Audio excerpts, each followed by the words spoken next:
Remove that cheap scrap metal and get away from the head table before you embarrass our entire family further! You came dressed like a total circus act just to steal my spotlight? Take that pathetic costume off now! I am General Davis to you, and your company's fraudulent defense contract has officially been canceled as of today. Remove that cheap scrap metal and get away from the head table before you embarrass us further. My father's voice boomed across the grand ballroom, echoing off crystal chandeliers and marble columns. His heavy hand slammed into my shoulder, shoving me back 2 full steps into the open aisle. 200 guests in tailored tuxedos and designer gowns turned, their whispers cascading through the room like a rushing tide. Beside my father stood my younger sister, glittering in a $40,000 custom wedding dress. She sneered, sipping champagne as her snobbish bridal party openly smirked at me. To them, I was the family mistake, the quiet daughter who vanished years ago, returning in a crisp service dress uniform that they treated like a cheap costume. My father glared at the ribbons and brass pinned across my chest, his face purple with rage. You came here dressed like a circus act just to steal my daughter's spotlight. Take that garbage off or get out. I didn't flinch. I didn't shout. I simply stood straight, adjusted the shoulders of my dark blue uniform jacket, and smoothed the fabric with slow, deliberate precision. Nobody in that room knew the truth. My sister's fiancé, a high-powered defense consultant who had spent the entire evening bragging about his firm's massive federal contracts, suddenly went deathly pale. His glass began to shake. His eyes locked onto the top star pinned above my ribbons, and his jaw dropped in absolute horror. He stammered, his voice cracking through the quiet room. "Stand down, sir. She is." But to understand how the most powerful man in that ballroom ended up trembling at my feet, you have to know where this story actually began. 6 months earlier, my family made it abundantly clear where I stood. When my mother passed away, she left behind a modest estate intended to be divided equally between my sister and me. But while I was deployed overseas serving my country, my father quietly executed a power of attorney, seized control of the entire estate, and funneled every single penny into my sister's lavish lifestyle. To my father, appearance was everything. My sister was his prized showpiece, spoiled, entitled, and trained to marry into high society. I was merely the stubborn daughter who chose boots and grit over country clubs and galas. When I returned stateside, I didn't fight them on the inheritance. I kept my head down. When my father called to inform me of my sister's upcoming wedding, it wasn't a loving invitation. It was a demand for me to pay for the floral arrangements and high-end catering to make up for my years of absence. I transferred the money without a word of protest. My family mistook my silence for weakness. They assumed I was desperate for their approval. That was their first mistake. Over the next few months, the dynamic grew increasingly toxic. Whenever I visited home, my sister made sure to remind me of her fiancé's soaring social status. He was a vice president at a prestigious defense logistics firm, currently bidding on a multi-billion-dollar federal contract that would make him and my father unfathomably wealthy. My father had invested his entire life savings, along with what remained of my mother's liquidated estate, into a joint enterprise backing this very contract. "He's real success," my father told me during a sharp argument over dinner one evening. "Not like whatever low-level clerk work you do in the military. You're almost 30 and you have nothing to show for it." I took a slow sip of water, smiled faintly, and said nothing. Remember that detail. It matters later. Every time they insulted me, every time they mocked my service, I simply took notes. I let them believe I was just a quiet staff assistant working a desk job at a local base.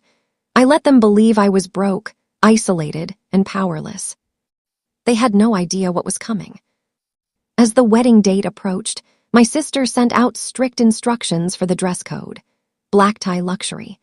When I mentioned that protocol required me to wear my official service dress uniform for formal civilian events of this scale, she laughed in my face. "Nobody wants to see your dull suit," she sneered. My fiancé's colleagues are high society people. Don't embarrass me. I politely informed her I would be wearing my uniform. The night of the rehearsal dinner, my father pulled me aside in front of the entire wedding party. He handed me a folded envelope containing a stack of $100 bills. "Take this," he whispered loudly enough for everyone to hear. "Go buy a real dress. Stop trying to play the hero. You're a nobody in a cheap suit." The bridesmaids giggled into their hands. My sister tossed her hair back in triumph. I looked down at the money, then back up into my father's arrogant eyes. "I don't need your money," I said softly, "and I will be wearing my uniform." My father's face darkened. "If you wear that ridiculous uniform to my daughter's wedding tomorrow, I will publicly throw you out myself." "You're welcome to try," I replied calmly. The tension reached a boiling point the following evening at the wedding reception. The ballroom was filled with dignitaries, tech executives, high-ranking corporate executives, and defense contractors. My sister was practically glowing with arrogance, holding court near the head table as her fiancé bragged about the defense contract that was scheduled for final federal sign-off the following Monday. When I walked into the ballroom, dressed in full formal service dress, conversation ground to a halt. My ribbons were arranged flawlessly across my chest. Prominently placed among them was a cluster of high-level commendations, culminating in the golden star of a brigadier general in the United States Air Force Directorate of Global Logistics and Procurement. I wasn't a low-level clerk. I was the chief acquisition officer overseeing the entire trillion-dollar defense supply chain, the exact authority personally approving the very contract my sister's fiancé was betting his entire life on. My father didn't recognize the insignia. He only saw defiance. Before I could even reach my assigned table in the far back corner, he marched over, grabbed me by the arm, and shoved me back in front of the head table. "Remove that cheap scrap metal and get away from the head table before you embarrass us further," he roared. That was the moment the trap closed. I stood tall, calmly adjusting my military uniform. The room was dead silent. My sister crossed her arms, waiting for me to break into tears and run out of the hall. Instead, the groom stepped forward. His eyes were wide, fixed entirely on the gold star pinned to my left breast.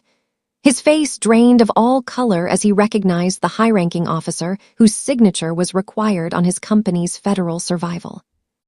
"Stand down, sir. She is," the groom stammered, his knees visibly shaking. "She is General Davis, head of federal procurement." The silence in the room became absolute. You could hear a pin drop on the thick carpet. My father turned, confused. "What are you talking about? She's just a low-level clerk." "Shut up," the groom shrieked at his prospective father-in-law, his voice high and panicked. He immediately snapped to military-style attention, trembling from head to toe. "General, I had no idea." "I know you didn't," I said, my voice echoing smoothly across the quiet hall. "Just as you had no idea that your firm's bid for the federal defense contract underwent its final compliance audit this afternoon." The groom froze. "What?" I pulled a crisp, folded letter from inside my uniform coat.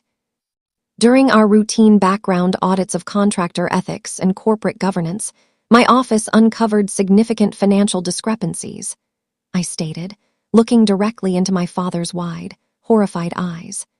"It appears your firm attempted to use unauthorized capital transfers, specifically funds illegally diverted from a private estate, to inflate your liquidity ratings."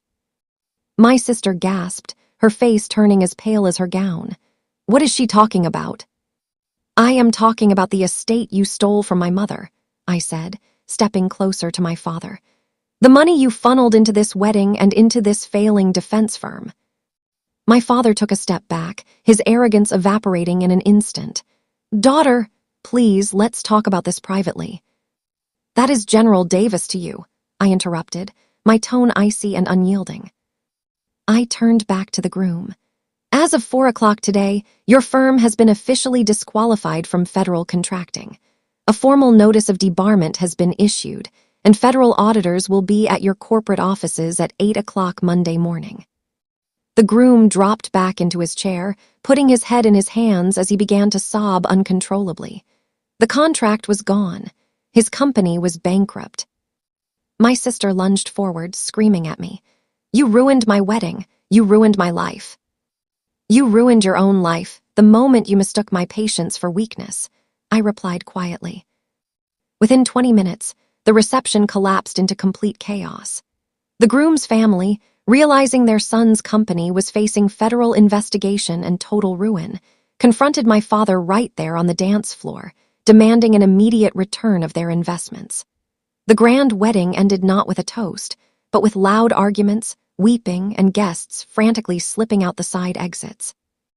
The cascade was swift and unmerciful. Over the next 3 weeks, federal auditors dismantled the financial web my father and the groom had built. The groom's defense firm collapsed under the weight of liquidations and legal fees. Facing impending criminal fraud charges, the groom broke off the engagement entirely, leaving my sister stuck with a massive mountain of wedding debt she couldn't possibly pay. My father was forced to liquidate his assets, including his beloved luxury home, to pay back the stolen funds from my mother's estate under court order. Every cent was restored to a trust fund, which I promptly donated to a charity for veteran families in my mother's honor. I never raised my voice. I never threw a single punch. I simply let their own greed and hubris build the scaffold while I provided the rope. 3 months later, I sat in my spacious corner office at the Pentagon, looking out over the city as the sun dipped below the horizon. My phone buzzed on the desk. A long, frantic text message from my sister begging for financial help, followed by a voicemail from my father asking if we could talk as a family. I didn't open the text, and I deleted the voicemail without listening to it. I smoothed the lapels of my dress uniform, picked up my briefcase, and walked out into the evening light, finally at peace.